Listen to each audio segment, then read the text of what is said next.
हमारा police system सड़ चुका है। किसी प्रधानमंत्री ने, आप 70 साल की बात बोलिए, 80 साल तक नहीं सोचा है कि इस पुलिस सिस्टम को कैसे सुधारा जाए, कैसे आधुनिक किया जाए। नहीं पड़ी है किसी को जरूरत।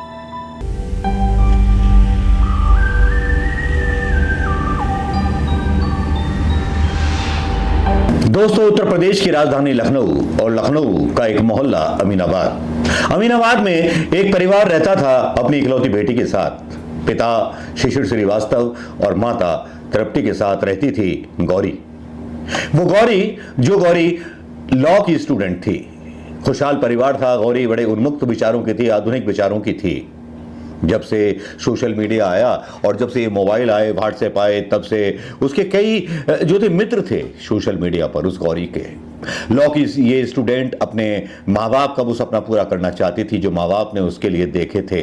इकलौती बेटी थी। वो पुराने जमाने के माँ बाप नहीं थे, आधुनिक विचारों के माँ बाप थे जिन्होंने उसके लिए सपने देखे थे, उसको आजादी दी थी।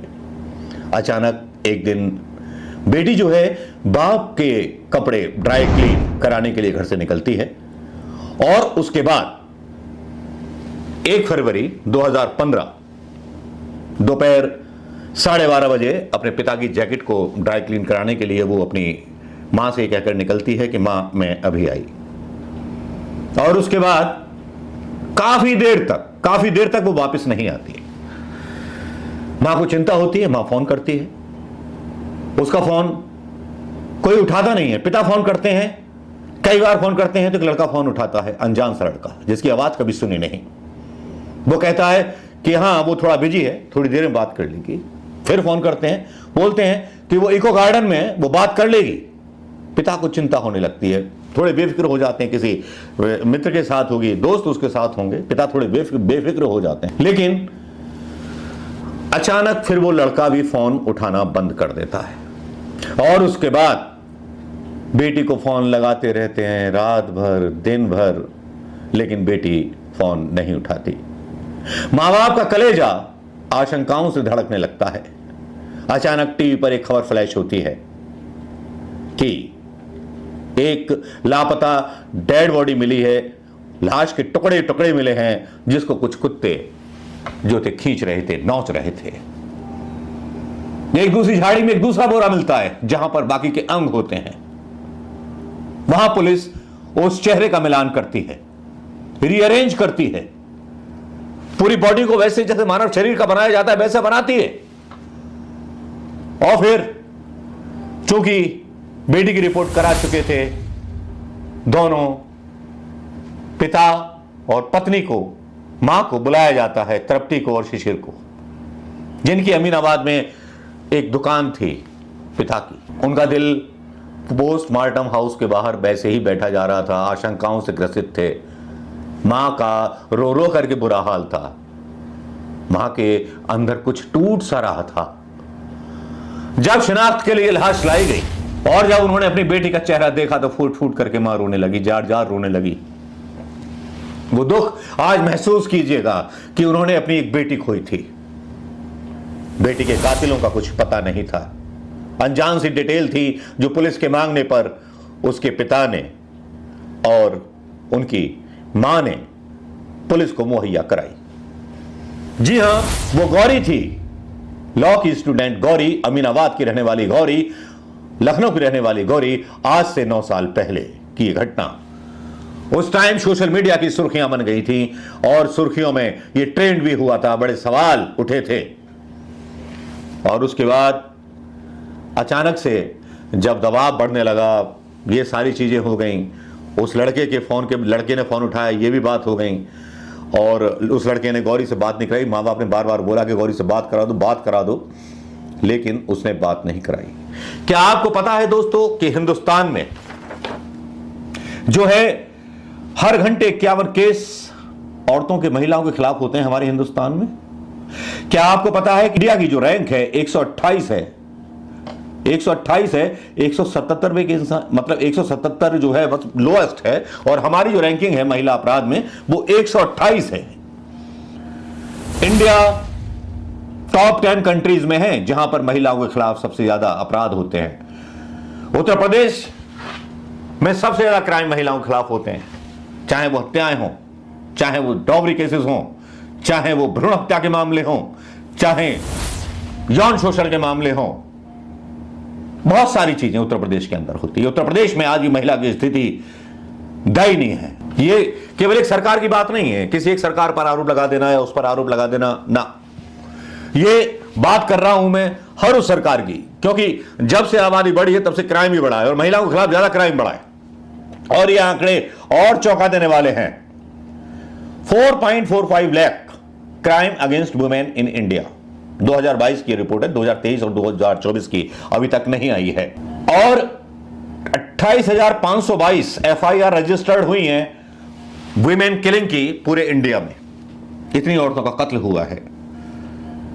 2011 में 8,618 था, 2012 में 8,233 था, और उसके बाद कहीं 6,843, 6,449, और ये FIR के ऊपर भी डिपेंड करता है कितनी FIR दर्ज होती हैं। लेकिन मैं यहां बात कर रहा हूं गौरी की।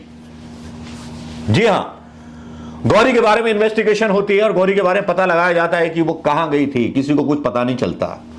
फिर पुलिस और गहराई से इन्वेस्टिगेशन करने लगती है। एक लड़का आता है CCTV कैमरे, और वो लड़का दिखाई देता है एक मोहल्ले के CCTV कैमरे में, और उससे भी बात पता नहीं चलती तो मैनुअल पूछताछ की जाती है। माता पिता को वो लड़का संदिग्ध लग रहा था, जो बात नहीं करा रहा था, जिससे फोन पे बार बार बात कर रहे थे। जी हां,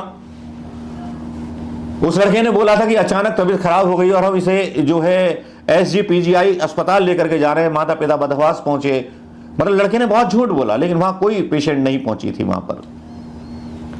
अब शाम के 7 बज चुके थे, माता पिता फिर फोन कर रहे हैं, लेकिन फिर उसका स्विच ऑफ आने लगा था फोन।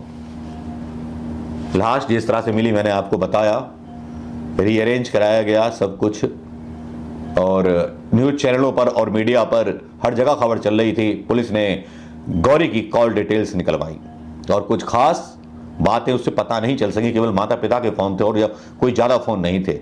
फिर CCTV कैमरे की फुटेज, जो मैंने बोला CCTV फुटेज की कैमरे में लीड मिलती है। पड़ोसियों ने बताया गौरी ने कभी उनके सामने भी तेलीबाग का जिक्र नहीं किया था, लेकिन वो तेलीबाग के एक CCTV के फुटेज में देखी जाती है लड़की, और एक मोटरसाइकिल वाला हेलमेट पहन करके उसको वहां से ले जाता है, हेलमेट वाला। और जब मैनुअल पूछताछ की जाती है तो उस मोटरसाइकिल की पहचान जो होती है, रजिस्ट्रेशन भी नहीं आता, होती है वो होती है हिमांशु प्रजापति के नाम से, लोकल बॉय, जो राजस्थान यूनिवर्सिटी में अपनी स्नातक की पढ़ाई पूरी कर रहा था। और पुलिस के अनुसार बताया जाता है कि वो गौरी का दोस्त था। पुलिस ने उसकी सारी कुंडली खंगालनी चालू की तो 23 वर्षीय हिमांशु राजस्थान की यूनिवर्सिटी से BCom की प्राइवेट पढ़ाई कर रहा था, साथ ही वह SSC की कोचिंग भी ले रहा था। हिमांशु के जानने वाले लोगों ने जब CCTV फुटेज पर उसको दिखाया तो उन्होंने उसको तुरंत पहचान लिया। पुलिस के मुताबिक गौरी अंतिम बार हिमांशु के साथ ही देखी गई और फिर हिमांशु को अरेस्ट कर लिया गया। हिमांशु ने अपना जुर्म जो है कबूल किया। उसका पुरुष मित्र, और पुलिस जो वजह बताती है वो ये बताती है कि उसके कई कॉमन फ्रेंड्स थे, और कॉमन फ्रेंड के अनुसार जो थी 2014 में वो हिमांशु से मिली थी और व्हाट्सएप पर बात हुआ करी थी, लेकिन फिजिकली एक दूसरे के साथ कभी नहीं मिले थे। लड़के से दोस्ती गहरी हो गई, मिलना जुलना शुरू किया। जनवरी 2015 के दिन किसी काम से हिमांशु का परिवार मुंबई चला गया तो हिमांशु उसे अपने घर ले गया और वहां पर उसने उसका मोबाइल देखने की ख्वाहिश जाहिर की। गौरी का एक पुरुष सत्ता का अभिमान होता है, पुलिस स्टोरी है। अब लड़की ने मना किया, लेकिन लड़के ने जबरदस्ती की और उसके मोबाइल में देखा कि उसने कुछ फोटोज जो थी कुछ मित्रों को भेज रखी अपने, वो उस पर आग बबूला हो गया, उनमें हाथापाई हुई और उसने उसका गला दबाया और वो वहीं मृत हो गई। फिर उसने एक दोस्त को अपने साथ इन्वॉल्व किया और उसकी डेड शरीर को काट करके शहीद चौराहे पर लखनऊ के वहां बोरों में भर करके डाल दिया। अब सवाल ये उठता है कि आज पुलिस के अनुसार यही बताया गया कि हिमांशु जब वो मतलब गला दबा दिया था वो कोमा में चली गई थी, मरी नहीं थी, वो जिंदी थी, उसे जिंदा रहते हुए आरी से काट दिया था। और हिमांशु पहले दारू पी, उसने आकर के फिर सोचा कि कैसे शव को ठिकाने लगाया जाए। पूरी स्टोरी बनाती है पुलिस। हमारी उत्तर प्रदेश की पुलिस जो है एक अच्छी खासी उपन्यासकार है कि किसी को भी किसी के लिए भी कोई भी केस लगा दे, लेकिन इन्वेस्टिगेशन से दूर दूर का रिश्ता इसका नहीं है। क्यों कह रहा हूं, इसकी भी वजह बताऊंगा, क्योंकि आज जो जिक्र 9 साल पुराना कर रहा हूं, क्यों कर रहा हूं यह भी बताऊंगा, क्योंकि यह हत्याकांड बड़ी सनसनीखेज मचाया गया था और हिमांशु को गिरफ्तार कर लिया गया था। और जिस तरह से आयुषी कि कातिल उसके माँ बाप ठहरा दिए गए थे, उसी तरह से हिमांशु को भी कातिल ठहरा दिया गया था। अब इतनी बड़ी हाई फाई फैमिली तो थी नहीं गौरी की, जो दबाव होता किसी का, या कोई सच्चा इन्वेस्टिगेशन होता, या तो इन्फ्लुएंस था या किसी के दबाव में था। गौरी मर्डर केस की कहानी में यह भी डाला गया कि अपनी मां बहन से नजर नहीं मिला पा रहा था गौरी का हत्यारा, क्रूर हत्यारा, मासूम हत्यारा, बहुत सारी चीजें कही जा रही थी उस टाइम। लेकिन वो जेल भेज दिया गया। और अब मजे की बात बताता हूं मैं आपको, 9 साल जेल में बंद रहने के बाद हिमांशु, उसको जमानत मिल गई है। 19 साल की गौरी का, जिसने आरी से टुकड़े कर दिए थे, उसको जमानत मिल गई है। 1 फरवरी 2015 को एक तरफा प्यार में, पुलिस स्टोरी के अनुसार, गौरी की हत्या होती है। हिमांशु 9 साल जेल में बंद रहा। पुलिस की लचर पैरवी से मिली जमानत। लाल छात्रा के शरीर के टुकड़े शहीद पथ पर लगाया गया था ठिकाने। सीसीटीवी फुटेज जो थे मिले थे, उसमें मिला था साक्ष्य। लेकिन क्या सीसीटीवी फुटेज में बोरेड होते हुए क्या हिमांशु प्रजापति थे? क्या पुलिस ने उसके साक्ष्य दिए? और किस आधार पर जमानत दी गई? और जो प्रभावी पैरवी नहीं हुई, क्यों नहीं हुई? पुलिस इस मामले में ढील क्यों बरतती है?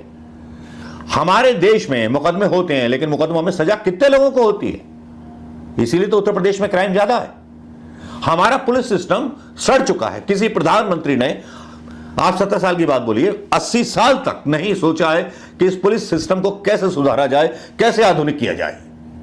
नहीं पड़ी है किसी को जरूरत, मरता हो कोई मर जाए।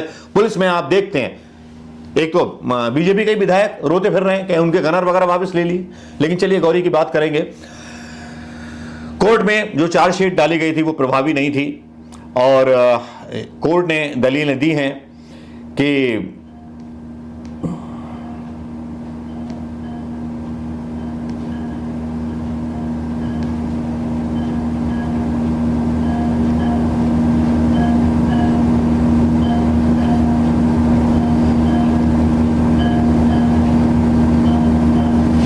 पुलिस की लापरवाही क्या थी इसमें, या क्या सबूत नहीं दिए गए इसमें। यह है पुलिस की लापरवाही से आरोपी हिमांशु प्रजापति को जमानत मिलने का मामला सामने आया है। कोर्ट ने कहा कि 75 गवाह बनाए गए थे, इनमें से 14 गवाहों को परीक्षण कराया गया, अन्य कोई तथ्य पेश नहीं किया गया। कोर्ट ने मोबाइल बरामदगी को फर्जी बताया। कोर्ट ने कहा आरी पर मिले खून की जांच कराई तो पता लगा कि वो खून गौरी का था ही नहीं, और इसके बारे में कुछ कहा नहीं गया। ना डीएनए टेस्ट कराए गए, ना डीएनए सैंपल भेजे गए, ना उसके बारे में कोई रिपोर्ट दी गई पुलिस के द्वारा।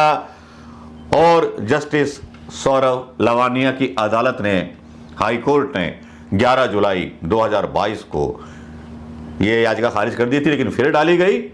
अब वो मंजूर हो गई, क्योंकि होना ही था, क्योंकि पुलिस ने इस केस में ढील दे दी थी। यह घटना है 12 जून की। और अब हमें सोचना पड़ेगा कि हमारा सिस्टम क्या है।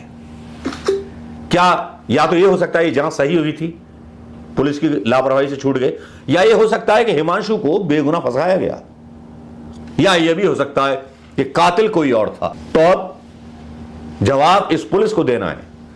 हम नेताओं से सवाल पूछे कि फलाने बीजेपी के राज में ये हो गया, कांग्रेस के राज में ये हो गया, पुलिस के लोग कब सवालों के घेरे में और कब सवालों के जवाब देंगे? दोस्तों, क्या आप जवाब मांगेंगे? आपकी स्वतंत्र टिप्पणी और आपका स्वतंत्र आशीर्वाद चाहता हूं आज मित्रों। नमस्कार, जय हिंद दोस्तों।